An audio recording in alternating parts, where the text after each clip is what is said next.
शादी कर ले। 30 दिन में 30 गो के बनो हही माल, हो कौगे छौड़ी तोर छिनार वाला चाल। 30 दिन में 30 गो के बनो हही माल, हो कौगे छौड़ी तोर छिनार वाला चाल।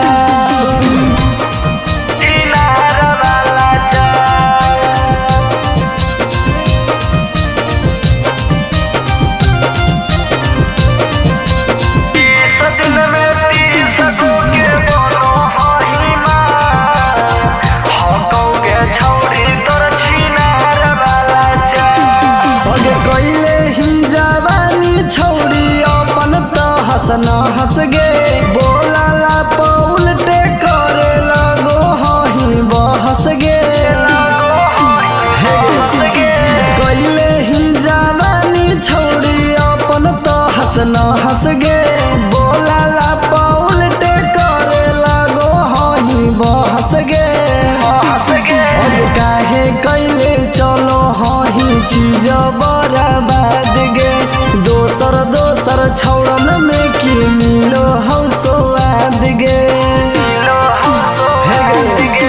काहे कैले चलो हखी चीज बर्बाद गे। दोसर दोसर छौड़न में की मिलो हौ स्वाद गे।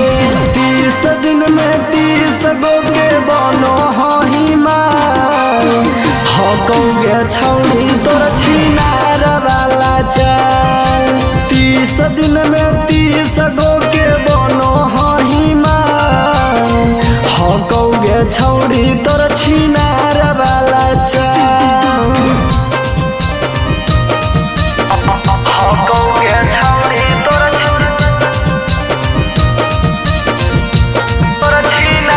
वाला चाल। आगे देखला पर लगल नहीं हही एतना गंदा गे। प्यार के नाम पर तू करो हही धंधा गे। देखला पर लगल नहीं हही एतना गंदा गे। प्यार के नाम पर तू करो हही धंधा गे। यादव रोशन राज जान गेलौ तोरा बारे में, शादी वाला मजा छौड़ी ले वही कुंवारे में।